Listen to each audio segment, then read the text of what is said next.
തുടർ ചർച്ചകൾക്കായി തുഷാർ വെള്ളാപ്പള്ളിയെ നിയോഗിച്ചുവെന്നും വെള്ളാപ്പള്ളി നടേശൻ വ്യക്തമാക്കി. SNDPയെ പെരുന്നയിലേക്ക് സ്വാഗതം ചെയ്ത് NSS ജനറൽ സെക്രട്ടറി സുകുമാരൻ നായരും നിലപാട് വ്യക്തമാക്കി. അരനൂറ്റാണ്ടിനിടെ മുൻപ് 3 തവണ SNDP NSS ഐക്യത്തിനുള്ള നീക്കം നടന്നിരുന്നു. പലവിധ കാരണങ്ങളാൽ അത് അധികം മുന്നോട്ട് പോയില്ല എന്നുള്ളതാണ് ചരിത്രപരമായ വസ്തുത. എന്നാൽ ഇത്തവണ അങ്ങനെയൊന്നും ഉണ്ടാകില്ല എന്നാണ് SNDP യോഗം ജനറൽ സെക്രട്ടറി വെള്ളാപ്പള്ളി നടേശന്റെ ഉറപ്പ്. ചത്ത കൊച്ചിൻ്റെ യാഗം വായിക്കണവന് എൻ്റെ പൊന്നാശാന് കുളത്തിൽ കലകാതെ തീർച്ചയായിട്ടും അവരുമായിട്ട് ആലോചിച്ച് ഇനി ഏത് തീരുമാനം ഉണ്ടാവും. ഇനി ഏതായാലും ഒരു കാര്യമുണ്ട്, SNDP NSS തമ്മിൽ കൊമ്പ് കോർക്കുന്ന ഒരു പ്രശ്നമേ ഇനി ഉണ്ടാകാൻ പോകുന്നു. NSSുമായിട്ടുള്ള തുടർ ചർച്ചകൾക്ക് വെള്ളാപ്പള്ളി ചുമതലപ്പെടുത്തിയിരിക്കുന്നത് യോഗത്തിന്റെ വൈസ് പ്രസിഡന്റും മകനുമായ തുഷാർ വെള്ളാപ്പള്ളിയാണ്. അടുത്ത ദിവസം ചങ്ങനാശ്ശേരിയിൽ നേരിട്ടെത്തി തുഷാർ വെള്ളാപ്പള്ളി സുകുമാരൻ നായരെ കാണും. ഇതിനുശേഷം ഒരുപക്ഷെ വെള്ളാപ്പള്ളിയും സുകുമാരൻ നായരും തമ്മിലുള്ള കൂടിക്കാഴ്ചയും നടക്കും. അദ്ദേഹത്തിൻ്റെ മനസ്സ് എന്തുകൊണ്ടും ഞങ്ങളുടെ മനസ്സുമായി സമന്വയിച്ച് നിൽക്കുന്ന ഈ സമയത്ത് അത് ചർച്ച ചെയ്യാനും എങ്ങനെ അത് വർക്കൗട്ട് ചെയ്യണം എന്നുള്ളതിനെപ്പറ്റി ചർച്ച ചെയ്യാനും തുഷാർ അങ്ങോട്ട് പോകുന്നുണ്ട്. ടൈം ഫിക്സ് ഇന്ന് തന്നെ വിളിച്ച് ചോദിച്ച് ടൈം ഫിക്സ് ചെയ്ത് ഇന്നെങ്കിൽ ഇന്ന് അല്ലെങ്കിൽ നാളെ.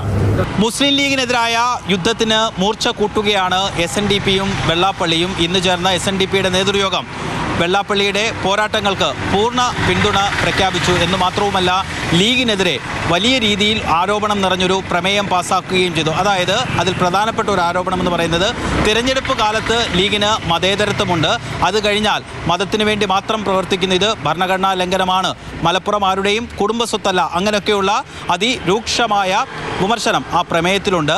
എന്നു മാത്രവുമല്ല, നായാടി മുതൽ നമ്പൂതിരി വരെയുള്ള ഐക്യത്തിലേക്ക് മുസ്ലിം ലീഗ് ഒഴിച്ചുള്ള ബാക്കിയുള്ള മുഴുവൻ മുസ്ലിം സംഘടനകളെയും SNDP ക്ഷണിക്കുന്നുണ്ട്. എന്ന് മാത്രവുമല്ല, നിലപാട് തിരുത്തിയാൽ ലീഗിൻ്റെ കാര്യം അപ്പോൾ ആലോചിക്കാമെന്നും പറഞ്ഞു വയ്ക്കുന്നു. ഇപ്പോൾ മുസ്ലിം ലീഗ് ഒഴികെയുള്ള ബാക്കി മുസ്ലിം സമുദായത്തിൻ്റെ സംഘടനകളുണ്ട്. ആ സംഘടനകൾ ഉൾപ്പെടെയുള്ള ആളുകളുമായിട്ട് ഞങ്ങളുമായി സഹകരിക്കാൻ കഴിയുന്ന എല്ലാവരുമായി സഹകരിക്കും. അതല്ലാതെ ഇപ്പോൾ മുസ്ലിം ലീഗ് മാത്രമാണ് ഇങ്ങനൊരു നയമെടുത്ത് പോയിട്ടുള്ളത്. SNDPയുടെ ഐക്യ ആഹ്വാനത്തെ ഇരുകൈയും നീട്ടി സ്വീകരിക്കുകയാണ് NSS. ചർച്ചകൾക്ക് വേണ്ടി പെരുന്നയിലേക്ക് എത്തുന്ന തുഷാർ വെള്ളാപ്പള്ളിയുടെ രാഷ്ട്രീയം നോക്കില്ല, വെള്ളാപ്പള്ളിയുടെ മകനായി കണ്ട് സ്വീകരിക്കും. തുടർ കാര്യങ്ങൾ തീരുമാനിക്കുന്നതിന് വേണ്ടി NSSന്റെ ഡയറക്ടർ ബോർഡ് യോഗം ചേരും. ഹിന്ദുക്കളുടെ യോജിപ്പ് ഈ കാലഘട്ടത്തിന്റെ അനിവാര്യതയാണെന്നും NSS general secretary G. Sukumaran Nair. അത് NSSന്റെ യോഗം കൂടി അത് അധികാരപ്പെട്ട യോഗത്തിൽ അവതരിപ്പിച്ച് അത് അംഗീകരിപ്പിച്ചെടുക്കണം എന്നുള്ളത് അതെൻ്റെ ഔദ്യോഗിക ചുമതലയാണ്. അത് ഞാൻ ചെയ്യും. പ്രതിപക്ഷ നേതാവ് VD സതീശനെതിരായ സുകുമാരൻ നായരുടെ ആക്രമണം ഇന്നും തുടർന്നു. സതീശൻ വലിയ ഉമ്മാക്കിയൊന്നുമല്ലെന്നും കോൺഗ്രസുകാർ ഊതിപ്പെരിപ്പിച്ചതാണെന്നും സുകുമാരൻ നായർ. സതീശന് വലിയ ഉമ്മാക്കിയൊന്നുമല്ലെന്നും ചുമ്മാ മനുഷ്യൻ കോൺഗ്രസുകാർ പറഞ്ഞ് പെരുപ്പിക്കുന്നതല്ല.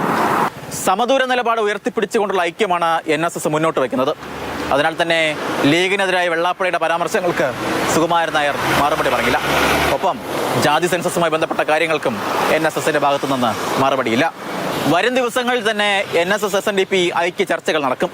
അങ്ങനെ കണിച്ചിക്കുളങ്ങരയിൽ നിന്ന് പെരുന്നയിലേക്കുള്ള ദൂരം ചെറുതാക്കുകയാണ്. രഘുനാഥ് നാരായണനൊപ്പം ഷിനോദ് ST, മാതൃഭൂമി ന്യൂസ്.